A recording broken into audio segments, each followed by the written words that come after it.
Julius Caesar was born in Rome in the year 100 BC. As a boy, he was tall and slender, with a full round face, dark hair, and intense black eyes. Julius Caesar was named after his father.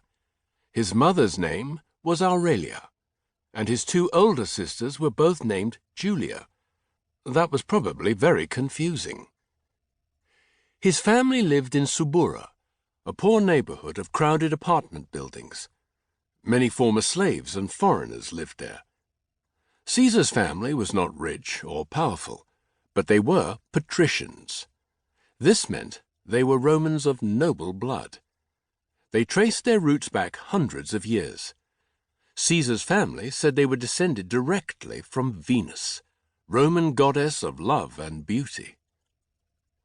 No one in Caesar's family had done anything very important in many years. As his parents' only son, much was expected of young Caesar.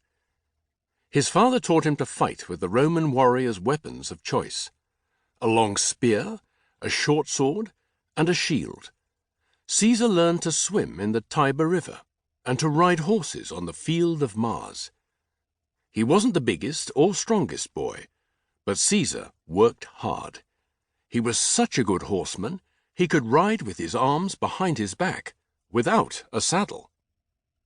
At home, Caesar learned basic reading, writing, and math skills from his mother and a private tutor, a slave from Greece.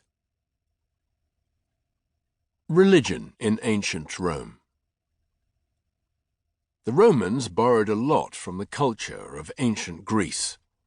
They copied Greek architecture. Greek was one of the Republic's two official languages, and they worshipped Greek gods, after giving them Roman names. The most powerful Greek god, Zeus, became the Roman god Jupiter. The Greek god of war, Ares, was renamed Mars. Poseidon, the Greek ruler of the seas, was Neptune to the Romans. A god or goddess existed for almost everything. There was even a god for mildew. Religion was part of everyday life in Rome. Almost everyone had a household shrine, a small cupboard with pictures and trinkets where they could pray and make offerings, often food or drink, to the gods. In temples, animals were sometimes sacrificed to please the gods. The Romans believed if they were good and generous to their gods, the gods would return the favor. When Caesar grew older, he learned Greek. He also read and wrote poetry, and perfected his skill at oratory, speaking before crowds. Being a good orator was extremely important for anyone who wanted to be a leader. If you could speak powerfully, people could be persuaded to vote for the causes you believed in.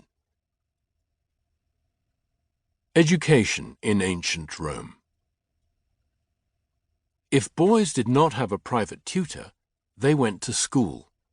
Classes started before sunrise and might be held in the teacher's home or in the city streets and public squares. Not many girls went to school, and because school was not free, not all Roman boys went to school. Poor people could not afford it. At 10 or 12, most boys would learn a trade. Others, like Caesar, continued their education. When he was a young man, Caesar went to observe the Roman Senate debate, vote on laws, and go about the business of running the Republic. Years later, Caesar would give his own speeches to the Senate, but for now, he simply watched. The Roman Republic.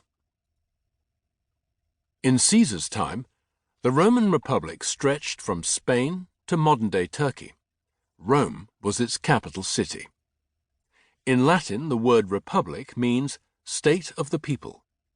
400 years before Caesar was born, the people of Rome overthrew a power-hungry king. They created a republic, which was made up of the popular assembly and the Senate, and led by 2 consuls. The 2 consuls were the most powerful men in Rome, but they could hold the office for only 1 year at a time, and they had to share power equally. With these limits, no individual man could be in total control. The Senate was full of very wealthy men. Senators were appointed to their positions by the consuls rather than elected. They created laws, advised the consuls, and chose men to fill government positions.